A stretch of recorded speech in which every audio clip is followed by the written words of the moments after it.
बच्चों, आज 27/8/2020 विज्ञान क्लास, जिसमें पाठ चल रहा हमारा विद्युत। और विद्युत में हम लोग कल ओम के नियम पढ़े थे, उसका जरा थोड़ा एक सूत्र देख लें। ओम के नियम में क्या है?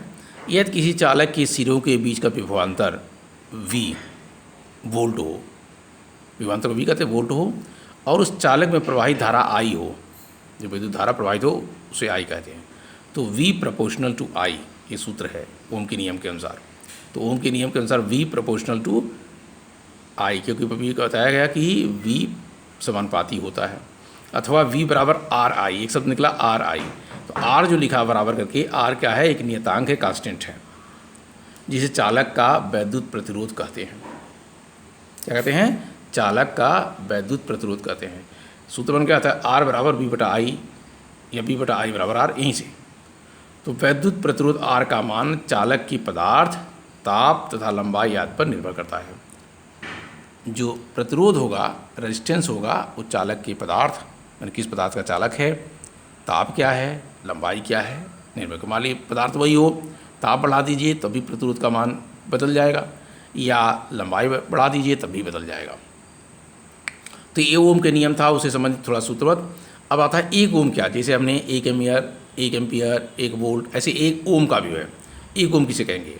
यदि किसी चालक के दोनों सिरों के बीच विभवांतर 1 वोल्ट हो, अर्थात उसमें जो विभवांतर है उसका मान 1 वोल्ट, एकांक हो, कहीं एकांक भी लिखा जा सकता है, एकांक वोल्ट हो। तो किसी चालक के दोनों सिरों के बीच का विभवांतर 1 वोल्ट हो, तो चालक में प्रवाहित धारा 1 एम्पियर हो। अब ये एम्पियर क्या है? विद्युत धारा का मात्रक 1 एम्पियर हो, तो उस चालक का जो प्रतिरोध होगा वह 1 ओम होगा, या 1 ओम कहलाएगा।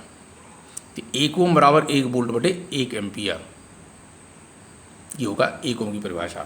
कभी कभी 2 नंबर में या 1 नंबर में इस प्रकार से 1 एम्पियर, 1 वोल्ट, 1 ओम, इस टाइप का परिभाषा पूछ सकता है। तो छोटे छोटे जो है उसको याद करिए।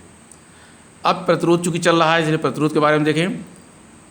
परिवर्ती प्रतिरोध, प्रतिरोध समझ रहे हैं? स्रोत की वोल्टता में बिना कोई परिवर्तन किए, जो स्रोत है जहाँ से हम विद्युत ले रहे हैं, या चाहे सेल हो, बैटरी हो या बिजली हो, तो स्रोत की वोल्टता में बिना कोई परिवर्तन किए परिपथ की विद्युत धारा को नियंत्रित करने के लिए उपयोग में लाए जाने वाले अवयव को प्रतिवर्ती प्रतिरोध कहते हैं। विद्युत धारा को मैंने वोल्ट में कोई परिवर्तन न करें, स्रोत की वोल्टता में कोई परिवर्तन न करें, तो परिपथ की विद्युत धारा को नियंत्रित करने के लिए उपयोग में लाए जाने वाले परिवर्ती अवयव को परिवर्ती प्रतिरोध कहते हैं। अब आता है धारा नियंत्रक, जो धारा को नियंत्रित करे। तो क्या होता है? जैसे कि किसी परिपथ, विद्युत परिपथ में परिपथ के प्रतिरोध को परिवर्तित करने के लिए प्रायः एक युक्ति का प्रयोग किया जाता है, इसे धारा नियंत्रक कहते हैं। जैसे कल अभी चर्चा हुई थी धारा नियंत्रक की, जैसे पंखा में रेगुलेटर 3-4 पॉइंट बने होते हैं, और जैसी इच्छा होती है 1 नंबर पे, 2 नंबर पे, 3 नंबर पे, वो उसका नियंत्रक हो गया। चूँकि धारा है तो धारा नियंत्रक, ठीक है ना? ये बताया गया था, कल चर्चा हुई थी। तो जैसे ही यदि हम ज़्यादा उसको प्रवाह देंगे तो ज़्यादा स्पीड से चलेगा, कम विद्युत धारा प्रवाहित करेंगे तो कम स्पीड से चलेगा। जैसे टीवी और रेडियो के लिए जो करते हैं ट्यूनिंग, अर्थात आवाज़ के ऊपर, यदि धीरे करेंगे तो धीरे धीरे बोलेगा, और ज़्यादा कर देंगे तो। ऐसे ही यदि आप व्हीकल चलाते हैं तो उसमें जो एक्सीलेटर है वो भी नियंत्रक का काम करता है। यदि एक्सीलेटर बढ़ा देंगे तो उसकी स्पीड बढ़ जाएगी, एक्सीलेटर घटाएंगे तो उसकी स्पीड घट जाएगी। अब है उसी से रिलेटेड, हम जानते हैं कि परिपथ में इलेक्ट्रॉनों की गति के कारण विद्युत धारा बनती है।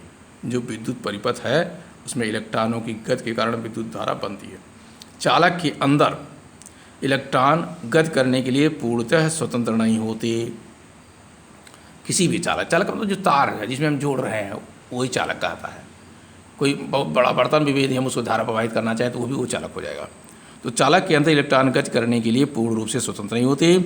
जिन परमाणुओं के बीच में गति करते हैं उन्हीं के आकर्षण द्वारा इनकी गति नियंत्रित होती है, एक दूसरे को खींचे रहते, गति नियंत्रित होती है। किसी चालक से होकर इलेक्ट्रॉनों की गति उसके प्रतिरोध द्वारा मंद हो जाती है। जब प्रतिरोध लगाएंगे तो मंद हो जाएगी स्पीड। यदि सड़कों पे जगह जगह प्रतिरोध, गतिरोध लगाया जाता है तो स्पीड वहाँ कम कर दिया जाए, नहीं कोई कम करेगा तो उछल जाएगी गाड़ी, एक्सीडेंट हो जाएगा। अब इसमें एक चीज़ और देखिए, एक ही साइज के चालकों में, एक ही साइज का जो तार है चालक है वह चालक जिसका प्रतिरोध कम होता है अच्छा चालक कहलाता है। साइज एक ही हो, बराबर लंबाई की हो, लेकिन प्रतिरोध कम है तो अच्छा चालक होगा। उसी प्रकार जिसका प्रतिरोध अधिक होगा वह हीन चालक कहलाएगा। समान साइज में प्रतिरोध ज़्यादा तो चालकहीन, माने उसमें जो विद्युत धारा का संचालन होगा कम होगा, धीरे धीरे होगा। और जिसका प्रतिरोध कम होगा वो चालन, जो विद्युत धारा उसमें प्रवाहित होगी वो तीव्र गति से होगी, चालन होगा। ये हमारा धारा नियंत्रक का काम हो गया। अब आता है एक शब्द और कि वह कारक जिन पर चालक का प्रतिरोध निर्भर करता है। चालक का प्रतिरोध किन किन कारकों पर निर्भर करता है वो देखें थोड़ा सा। तो चालक का प्रतिरोध निम्न 3 बातों पर निर्भर करता है। एक तो चालक की लंबाई, उसकी अनुप्रस्थ काट का क्षेत्रफल तथा चालक के पदार्थ की प्रकृति पर निर्भर करता है। चालक का प्रतिरोध इन 3 बातों पर निर्भर करता क्या क्या? चालक की लंबाई, अनुप्रस्थ काट का क्षेत्रफल, चालक के पदार्थ, माने किस पदार्थ का चालक बना है, उसकी प्रकृति क्या है, उस पर निर्भर करता है। तो इस प्रकार जो है आज थोड़ा सा विज्ञान में इतना ही। आप लिखते रहें इसको और उस पर ध्यान दें। काम अधूरा रहेगा तो बोझ बढ़ जाएगा।